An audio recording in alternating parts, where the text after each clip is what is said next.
स्वागत है आपका हमारे इस YouTube channel science academy with PK sir में।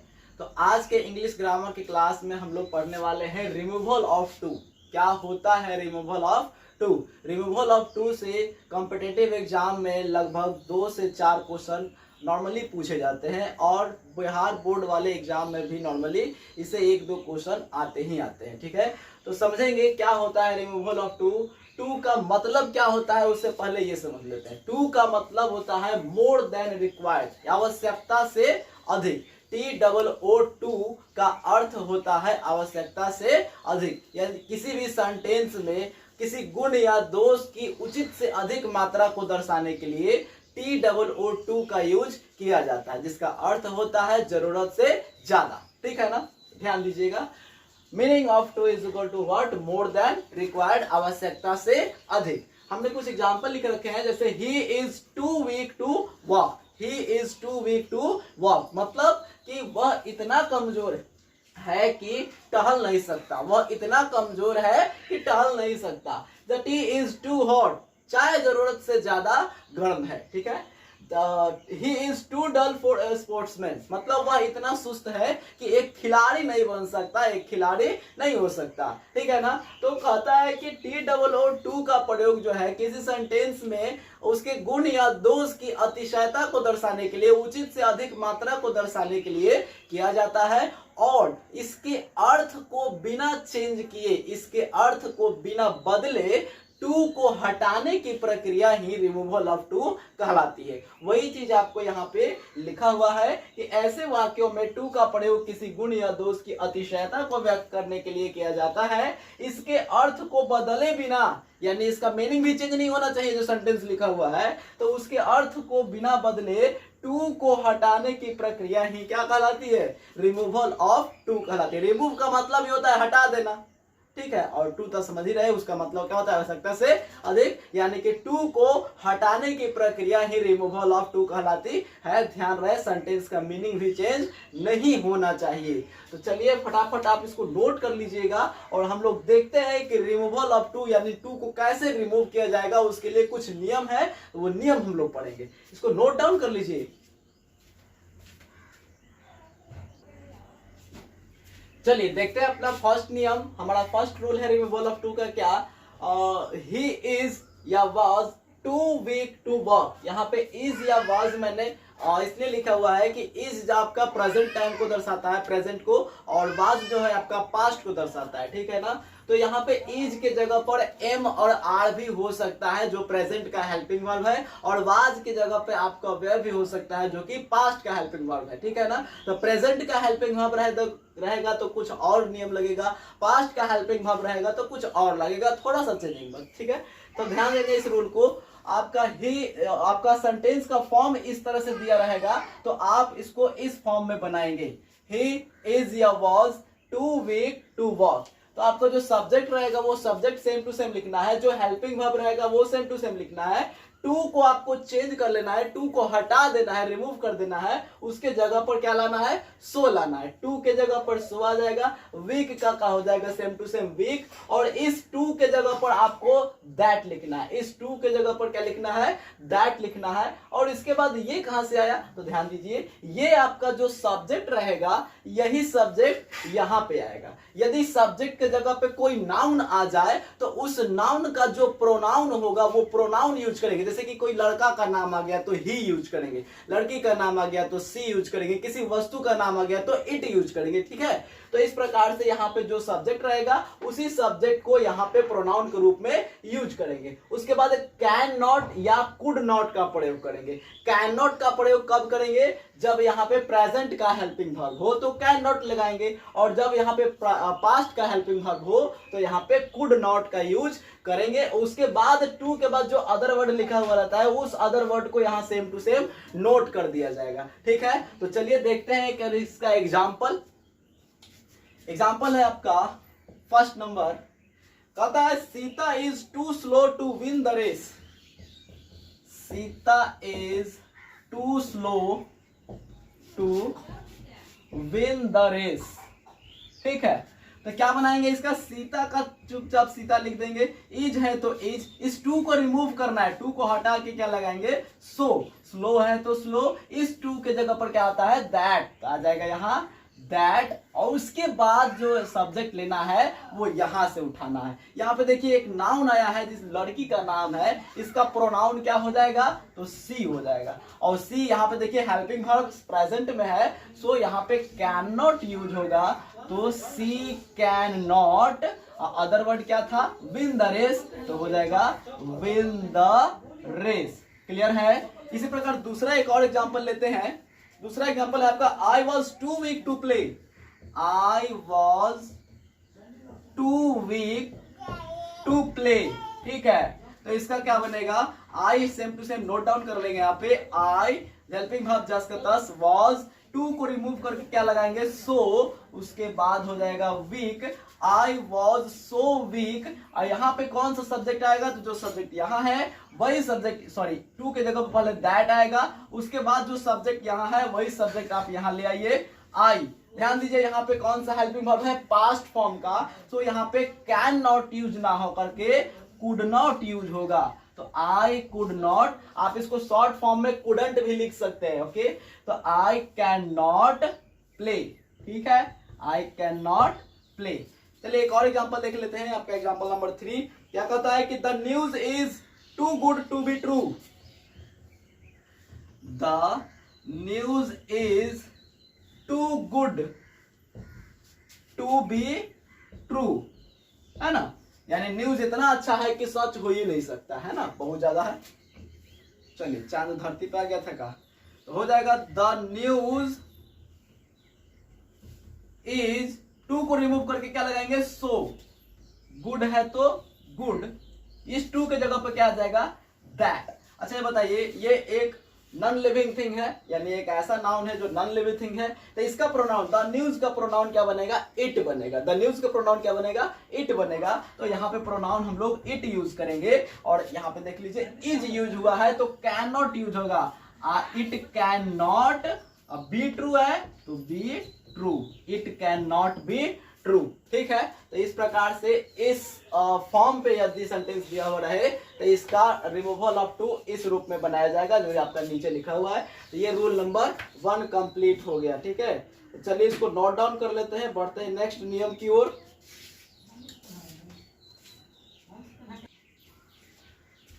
चलिए देखते हैं रूल नंबर 2। रूल नंबर 2 में आपका क्या कह रहा है कि ही इज, यदि सेंटेंस आपका इस फॉर्म में रहे, he is too dull for a sportsman, यहाँ पे ध्यान दीजिएगा चेंज क्या हुआ है, टू के जगह पे अब 4 आ रहा है, ठीक है ना। ध्यान रहे एक और टाइप मिलेगा आपको कि 4 के बाद कोई ऑब्जेक्टिव फॉर्म रहे, किसी सब्जेक्ट का ऑब्जेक्टिव फॉर्म रहेगा 4 के बाद, तो उसके लिए अलग नियम है, ठीक है। यहाँ पे 4 के बाद आपको नाउन दिया हो रहेगा, ठीक है ना। तो कहता है कि he is too dull for a sportsman, तो इसका इसका रिमूवल ऑफ टू किस फॉर्म में बनेगा, तो इसका नीचे लिखा हुआ है, ध्यान दीजिए, सब्जेक्ट जस्ट के तस, हेल्पिंग वर्ब जैसा है वैसा, टू को हटा के सो, डल का डल, 4 के जगह पे दैट लगाना है, वहां 2 के जगह पे दैट लगता था, यहाँ 4 के जगह पे दैट लगाना है, और सब्जेक्ट उसी प्रकार से जो यहाँ सब्जेक्ट होगा उसी का प्रोनाउन यहाँ पे यूज करेंगे, और अगर हेल्पिंग वर्ब प्रेजेंट में हो तो कैन नॉट लगाएंगे, पास्ट में रहेगा तो कुड नॉट लगाएंगे, पीछे बता दिए हैं। उसके बाद देखिए बी आएगा, नया वर्ड क्या आएगा, बी, कैन नॉट के बाद बी, और जो यहां से अदर वर्ड रहेगा 4 के बाद वो लगा देंगे, ठीक है। एग्जांपल देखिएगा, कहता है he is too slow for a runner, तो इसका क्या बनेगा, ही का ही लिख देंगे, इज, टू को चेंज करेंगे सो में, he is so slow for a runner है ना, तो यहाँ 4 के जगह पर क्या लगा देंगे, that, he is so slow that, यहाँ पे सब्जेक्ट कौन सा आएगा, ही, तो he can not, okay, he can not be a runner है तो ए रनर, तो क्या बन गया कि he is so slow that he can not be a runner, यानी वह इतना धीमा है कि एक रनर नहीं बन सकता, ठीक है ना। चलिए अगला है आपका, he is too ignorant for a watchman, क्या बनाएंगे कि he is टू के जगह पे so, ignorant,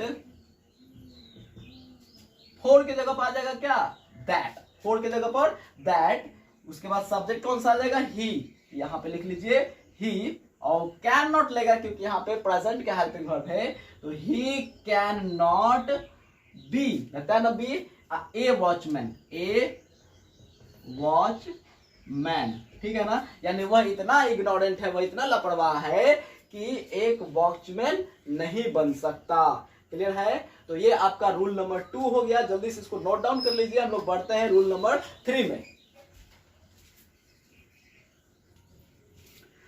चलिए देखिए, हमारा रूल नंबर 3 है। रूल नंबर 3 में आपका सेंटेंस यदि इस फॉर्म में दिया हुआ हो तो उसका रिमूवल ऑफ टू इस प्रकार बनाएंगे। क्या है कि the wall is too high for me to jump. ध्यान दीजिएगा कि दीवार जो है वो मेरे लिए जरूरत से ज्यादा ऊंचा है, इसलिए मैं जंप नहीं कर सकता, कूद नहीं सकता, उसको फाड़ नहीं सकता। तो ध्यान दीजिए, इसको कैसे बनाएंगे। दो सब्जेक्ट रहेगा वही सब्जेक्ट लेंगे, हेल्पिंग वर्ब जो रहेगा वही हेल्पिंग वर्ब लेंगे, टू के जगह पे सो हो जाएगा, हाई है तो हाई, जो एडजेक्टिव रहेगा वही एडजेक्टिव हो जाएगा, और फॉर मी को हटा देंगे, फॉर मी को हटा देंगे और टू के जगह पर दैट लगेगा। और ये सब्जेक्ट कहां से लेना है तो समझिएगा, ये सब्जेक्ट यहां से अभी नहीं लेना है। फॉर मी, यहां पे ध्यान दीजिए, किसके लिए, यहां पे जो जिसका ऑब्जेक्टिव केस रहेगा उसी का सब्जेक्ट लेना है। मी का सब्जेक्ट क्या हो जाएगा, आई। अगर फॉर हर रहता तो सी लेते, फॉर हिम रहता तो ही लेते, ठीक है ना। इस प्रकार से यहाँ जो ऑब्जेक्टिव केस रहेगा उसी का सब्जेक्ट यहाँ पे लेना है। उसके बाद कैन नॉट या कुड नॉट का यूज करना है। कैन नॉट या कुड नॉट डिसाइड होगा इसके हेल्पिंग वर्ब से। अगर प्रेजेंट का रहेगा तो कैन नॉट, पास्ट का रहेगा तो कुड नॉट। तो आई कैन नॉट, उसके बाद अदर वर्ड जंप। देखते हैं एग्जाम्पल।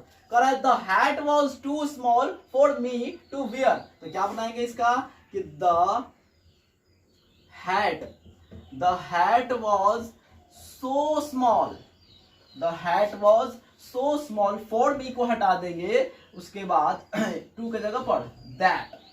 अब सब्जेक्ट लेना है। सब्जेक्ट देखिए, यहाँ फॉर मी था तो आई ही उठाएंगे। यहाँ देखिए सब्जेक्ट क्या है, सॉरी हेल्पिंग वर्ब क्या है, वॉज है, पास्ट में है, तो कुड नॉट यूज होगा, आई कुड नॉट वियर।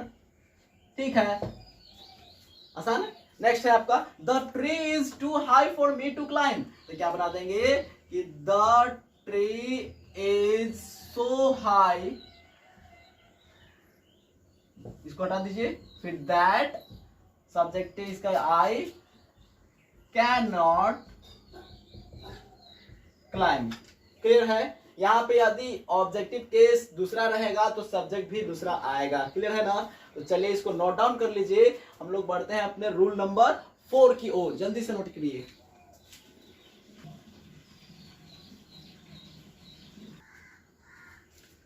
चलिए हमारा नेक्स्ट रूल है रूल नंबर 4।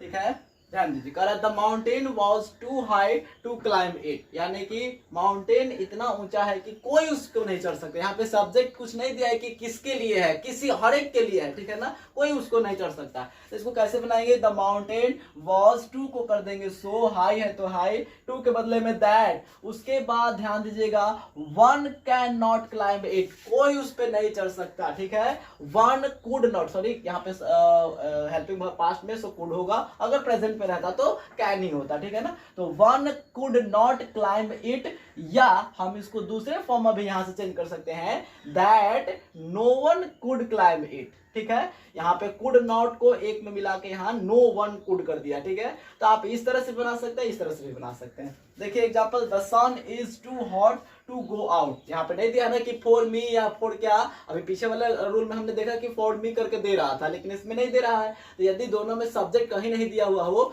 तो विदाउट सब्जेक्ट वाले को इस प्रकार बनाएंगे, नो वन करके। क्या बनाएगा इसका कि the sun is so hot that no one can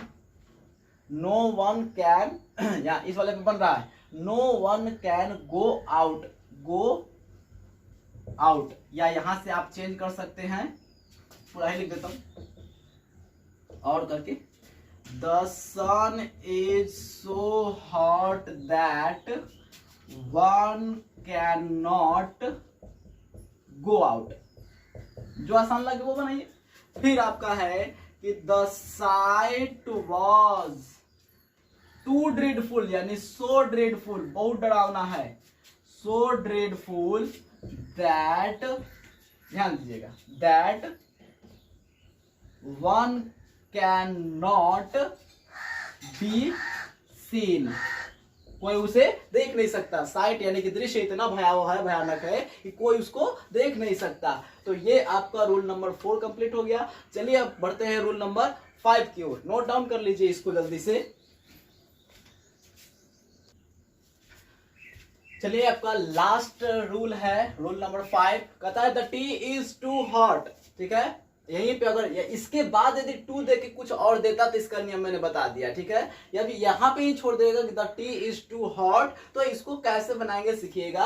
आपका जो सब्जेक्ट रहेगा वो सब्जेक्ट जो हेल्पिंग वर्ब है, हेल्पिंग वर्ब लगेगा। यहाँ पे डिग्री जो यहाँ पे जो आपको दिख रहा है एडजेक्टिव, उसको कॉम्परेटिव में चेंज कर देना है। कॉम्परेटिव डिग्री मैंने पढ़ाया हुआ है, सुपरलेटिव डिग्री ऑफ कंपैरिजन वाला चैप्टर मैंने पढ़ाया हुआ है। ठीक है, आप देख सकते हैं, वो वीडियो प्लेलिस्ट में पढ़ा होगा। ठीक है, तो हॉट का कॉम्परेटिव क्या बन जाएगा, हॉटर। और कॉम्परेटिव डिग्री के बाद जाहिर सी बात है कि दैन का प्रयोग करना है, और इसके बाद क्या करना है, तो इट इज प्रॉपर जोड़ देना है। इसके बाद इट इज प्रॉपर जोड़ देना है। अगर वो नहीं करना चाहते हैं तो जो सब्जेक्ट रहेगा उसका प्रोनाउन लेके शुड भी कर देना है। जो सब्जेक्ट रहेगा उसका प्रोनाउन यहाँ लिख के शुड भी कर देना है। अगर आप ये यूज करते हैं तो इट ही यूज करना है हमेशा, कुछ भी सब्जेक्ट हो इट का इट ही होगा। लेकिन यदि आप ये यूज करना चाहते हैं, इट शुड बी वाला यूज करना चाहते हैं, तो ये प्रोनाउन यूज होगा, इट हमेशा नहीं होगा। वो अगर लड़की का नाम रहेगा तो सी हो जाएगा, लड़का का नाम रहेगा तो ही हो जाएगा। ठीक है ना, इसके अनुसार।